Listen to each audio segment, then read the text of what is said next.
लोकतंत्र के महापर्व 2019 के चुनाव के चर्चा के ऊपर बात करने के लिए बीजेपी के प्रवक्ता मिस्टर आनंद कुमार झा के पास पहुंची। आइए हम जानते हैं उनसे इस चुनावी मुद्दे पर बात। सर से मेरा पहला सवाल आनंद कुमार झा जी से है। सर, चुनाव को आप किस दृष्टि से देख रहे हैं? सबसे पहले तो धन्यवाद आप लोगों को।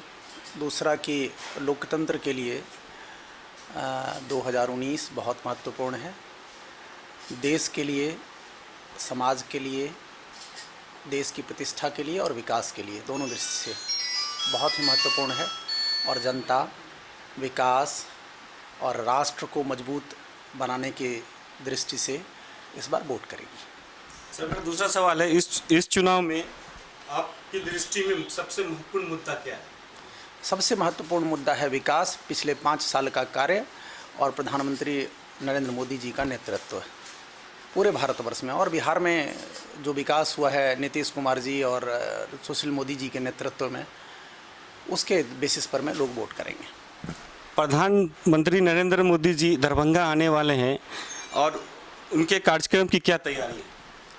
हमारे कार्यकर्ता बहुत मजबूती से लगे हुए हैं और हर दृष्टि से उत्साह है कार्यकर्ताओं में और यहाँ के जनता में भी उत्साह है। कार्यकर्ता तो एक स्वाभाविक रूप से लगे हुए हैं, लेकिन जनता प्रधानमंत्री जी को सुनने के लिए व्यग्र हैं और पूरी तैयारी हो चुकी है।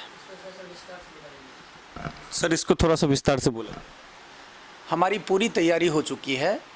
एक एक कार्यकर्ता लगे हुए हैं इस कार्यक्रम को सफल करने में और साथ साथ दरभंगा और मिथिलांचल की जनता व्यग्र है माननीय प्रधानमंत्री जी के दृष्टि जो है विकास का, उनका जो कार्य रहा है, उस सब चीज़ों के बारे में जानकारी लेने के लिए और सुनने के लिए। घटक दल का कितना सहयोग?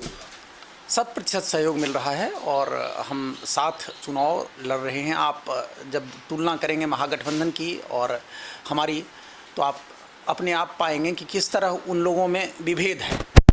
एक नेता दूसरी जगह नहीं जा रहे हैं, एक व्यक्ति दूसरे के कैंपेन में नहीं जा रहे हैं, लेकिन हमारे यहाँ ऐसा कोई विभेद नहीं है। हम दोनों एक साथ बड़ी मजबूती से लड़ रहे हैं। राजद के फुट को आप किस दृष्टि से देख रहे हैं? राजद, हम अपने विकास कार्यों को देखते हैं, प्रधानमंत्री जी के नेतृत्व को देखते हैं, नीतीश जी और सुशील मोदी जी के नेतृत्व को देखते हैं। जनता भी वही चाह रही है, तो राजद कोई मायने ही नहीं रह गया है, वो सेकेंडरी है।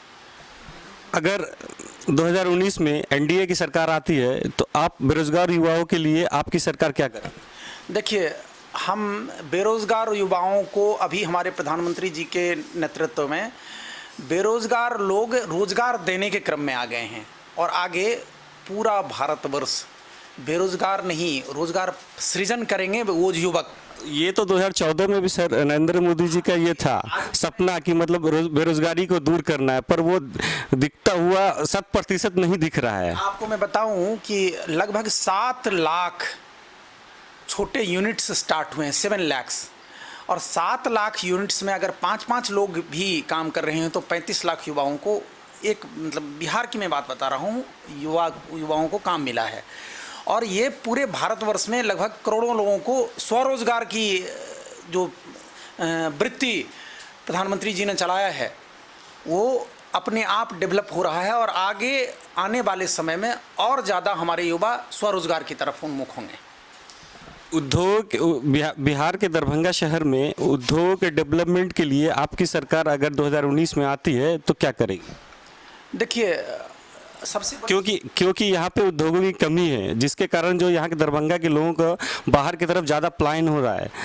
तो अगर सरकार आती है 2019 में एनडीए की, तो विशेष रूप से दरभंगा के लिए क्या किया जाएगा? देखिए, पूरे भारतवर्ष में प्रधानमंत्री जी का एक एक क्षेत्र का अपना अलग अलग फुटप्रिंट है। वो प्रधानमंत्री जी की नज़र हर जगह है और वो जैसे स्थानीय स्तर पर में जो रोज़गार पैदा हो सकता है, जो व्यापार पैदा हो सकता है, उस सब के बारे में भी प्रधानमंत्री जी को जानकारी है। तो माननीय नरेंद्र मोदी जी के नेतृत्व में अगर सरकार हमारी बनती है और बनेगी ही, तो उस स्थिति में जहाँ यहाँ पर में जैसे मखाना है, उसको कमर्शियल वे में प्रमोट किया जाएगा। जैसे फिशिंग है, प्रमोट किया जाएगा। मधुबनी खादी है, मिथिला पेंटिंग्स है, उस इन सब चीज़ों का ऑर्गेनाइज्ड मार्केट नहीं है। आज काम भी करते हैं तो उस पर में उतना प्रॉफिट नहीं आ पाता है लोगों को। तो उस दृष्टि से फुटप्रिंट हमारे माननीय नरेंद्र मोदी जी का तैयार है और उस दृष्टि से काम होगा। स्वच्छता एक नरेंद्र मोदी जी का सपना है, तो स्वच्छता के लिए दरभंगा शहर के अंदर में अभी हम लोगों ने जायज़ा लिया है, जहां बहुत जगह स्वच्छता नहीं दिख पा रही है। तो स्वच्छता को सही करने के लिए दरभंगा शहर में आपके पहले भी 2 बार विधायक संजय सरावगी जी रह चुके हैं और सांसद भी 2 बार कीर्ति आजाद जी रह चुके हैं, पर दरभंगा को स्वच्छता पूर्णतः नहीं मिल पा रही है। इसके लिए आपका अगला कदम क्या होगा?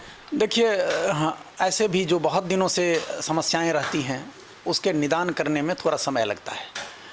और भारत की तो बड़ी समस्या रही है 65 साल 70 साल की कांग्रेस।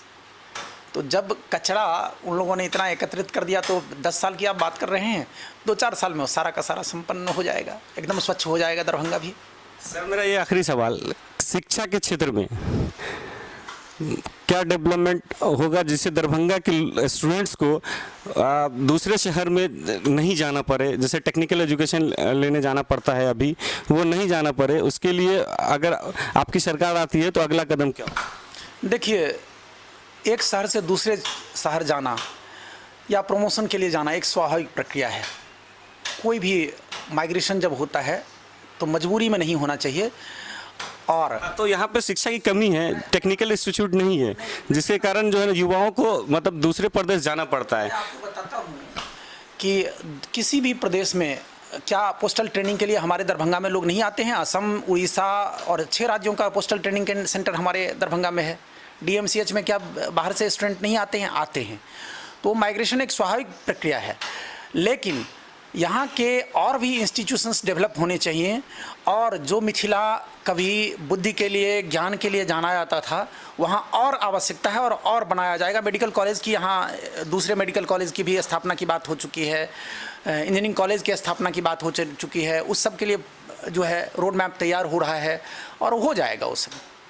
हमारे कैमरामैन सहयोगी सौरभ के साथ मैं Athar Ali Shakib, Mithila lab 24। Thank you. हमारे साथ रामशंकर प्रसाद सिंह जी हैं। हम जानते हैं उनसे कि चुनाव में दरभंगा में मेन मुद्दा क्या है। मैं पहले बता दूं, जो मैं पूर्व में जदयू राज्य परिषद सदस्य रह चुका हूं, वर्तमान में भी मैं नगर निकाय जिला अध्यक्ष हूं। मैं विगत 1 सप्ताह NDA के घटक दल BJP के गोपाल नारायण सिंह के साथ, जो वर्तमान में राज्य परिषद सदस्य हैं, पूर्व में 15-20 वर्षों तक प्रदेश अध्यक्ष रह चुके हैं BJP का, उनके साथ 2 कॉन्स्टिट्यूंसी गोरा बौराम और सदर कॉन्स्टिट्यूंसी में 1 हफ्ता मैंने उनके साथ समय बिताया और गांव-गांव जा कर के लोगों का व्यू जानने का प्रयास किया। मुझे 25-40 साल का अनुभव ये है, जब पूर्व में कोई भी इलेक्शन जो होता था तो पार्टी के नाम पर लोग वोट देते थे या कैंडिडेट के कार्य के आधार पर या व्यक्तिगत संबंध के आधार पर वोट लोग दिया करते थे। इस बार जो हवा मुझको मिली, कैंडिडेट से लोगों को कोई खास मतलब नहीं रह गया है। सिर्फ विकास के नाम पर, राष्ट्र हित और देश हित के नाम पर एक मुश्त आवाज़ उठ रही है जो हम लोग नरेंद्र मोदी के नाम पर इस बार वोट करेंगे। तो नरेंद्र मोदी जी का 25 तारीख को दरभंगा में प्रोग्राम है, तो इसकी तैयारी आपके लोकल स्तर पर कितनी है? इस लोकल स्तर पर काफ़ी तैयारी हो रही है। कल भी जो है सो जदयू की मीटिंग हो चुकी है इस कार्यक्रम को सफल बनाने के लिए। इससे पहले NDA घटक दलों की मीटिंग हो चुकी है। लोग काफ़ी उत्साहित हैं और नरेंद्र मोदी के प्रोग्राम के बाद इलेक्शन का तो जो हवा है BJP के फेवर में, वह संभव है हवा के बदले वह तूफान के रूप में परिवर्तित होगा और 80% लोग BJP के फेवर में ही वोट करेंगे इस बार। जाति बंधन से उठकर सिर्फ विकास के नाम पर और देश हित के नाम पर, राष्ट्र हित के नाम पर लोगों की एक मंशा है कि इस बार BJP को ही वोट दें। क्योंकि विगत 5 वर्षों में नरेंद्र मोदी जी ने जो कार्य किया उसके प्रति लोगों का विश्वास जगा है और लोगों की ये मंशा है जो 5 साल और उनको समय दे। तो विगत 10 वर्षों से तो यहाँ पे एनडीए के ही सांसद थे कीर्ति झा आजाद जी। कीर्ति झा आज़ाद जरूर एनडीए के सांसद थे, हाँ, तो पार्टी के कार्यक्रम के आधार पर तो विकास जरूर हुआ है, हाँ, लेकिन चूंकि वो बाहर से बिलोंग्स करते थे, टाइम टू टाइम ही यहाँ आते थे, जितना किसी सांसद को अपने क्षेत्र में समय देना चाहिए वो नहीं दे पाए, इसलिए संभव है कि कहीं कहीं विकास अवरुद्ध हुआ हो, लेकिन विकास तो हुआ है, नहीं हुआ है ऐसी बात नहीं है, उनके समय में भी विकास हुआ है। मौजूदा विधायक दरभंगा के संजय सरावगी जी हैं, पर दरभंगा के सौंदर्यीकरण के लिए आपका अगला मतलब उसको विकास करने के लिए एजेंडा क्या होगा? उस दरभंगा शहर के विकास के लिए कृत संकल्पित हैं, काफ़ी मेहनती हैं, युवा हैं, इसलिए उनको शहर के विकास के प्रति लगाव है, ललक है और कार्य तो कर ही रहे हैं वो। तो अभी पूर्व में जो है बहुत लोगों ने ये बात की जानकारी आपको दी होगी और वास्तविक बात ये है कि किसी भी विकास के लिए एक लंबी समय अवधि की ज़रूरत होती है। पुरानी समस्याओं को समाधान में ही 5 साल गुजर गया है एनडीए का, तो अगला जो 5 साल आने वाला है, जहाँ कभी भी विकास की नज़र आ रही है वह निश्चित रूप से उसकी भरपाई होगी और भरपूर विकास होगा। मिथिला लाइव 24 से अतहर अली शाकिब। धन्यवाद सर, आपको जो है सो हम लोगों के यहाँ आके संपर्क किए और हम लोगों के विचार जानने का प्रयास किए, इसलिए मिथिला लाइव 24 को इसके लिए धन्यवाद देता हूँ और आपको भी इसके लिए धन्यवाद देता हूँ। शुक्रिया।